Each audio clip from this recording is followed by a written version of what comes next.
Hey everyone, welcome back to another episode of Mom Minute. Now, if there's one thing I might know better than parenting, it's probably YouTube. So I created my channel, CuteGirlsHairstyles, almost 5 years ago, and ever since then I've been creating content for you guys to enjoy. I wanted to share a little bit about my journey, which is why I picked this question from Felicia to answer today.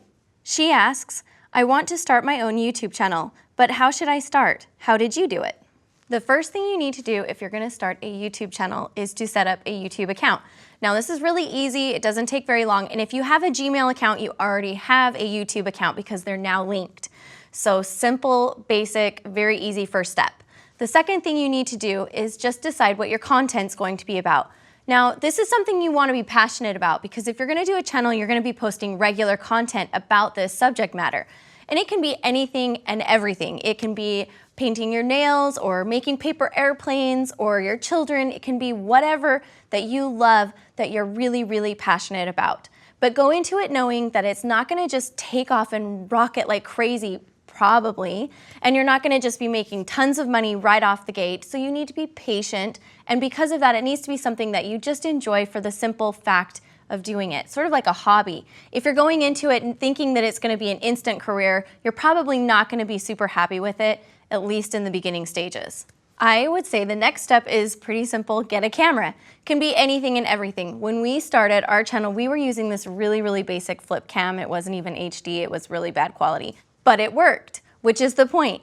A lot of people just use their iPhones. I mean, you can get really basic when you're first starting. Of course, now that we're a little more advanced in what we're doing, we're using really nice Canons with good lenses and that sort of thing, but it doesn't matter. Anybody can use whatever they have around the house when you're first starting. You don't need to have it be costing a lot of money. It doesn't need to be super elaborate, especially in the beginning. Another suggestion would be to watch your lighting.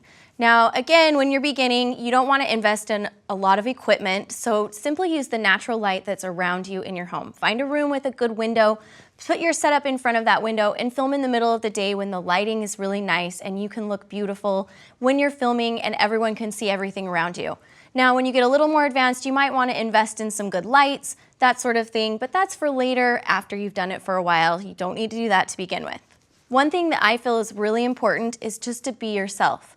Now, the audience is going to fall in love with you and your personality and what makes you unique and different.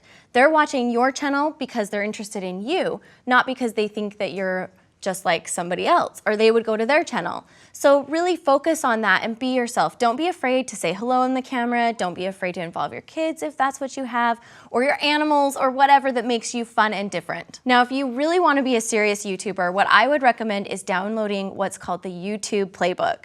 And this is basically this online book that tells you kind of all of the tips and tricks to being a great YouTuber that YouTube has created. So go download that book and read through it. Start finding out some simple tips and tricks that will make your channel more successful in the long run. Some basic ones that I can think of are try to keep your videos semi-short right now. Usually the general rule is like no longer than 8 minutes, 3 to 8 minutes. Somewhere in there is kind of like the golden rule right now. Also post regularly. If you're gonna schedule that you're gonna post every day of the week, then you need to stick to that. You can't change the schedule once you start it or people get angry. So if you only can post once a week, then just do that. But make sure that you're posting on the same day and the same time so that people can learn to expect those videos coming and they start to anticipate them, and that makes you successful in the long run. Also, things like good keywording, good titling, all of those things start coming into play as you continue to grow your YouTube channel and turn it from a hobby into a business. Above all, don't forget, it's going to be slow progress, very, very slow, especially in the beginning as you gain a following. Once you get going, your momentum picks up and it will naturally start feeding itself, but don't get discouraged if it takes a while, because that's just the way it works. So are you guys thinking about starting your own channel? I'd love to hear your ideas in the comments below because us YouTubers, we gotta stick together. And we will see you guys next week. Bye guys.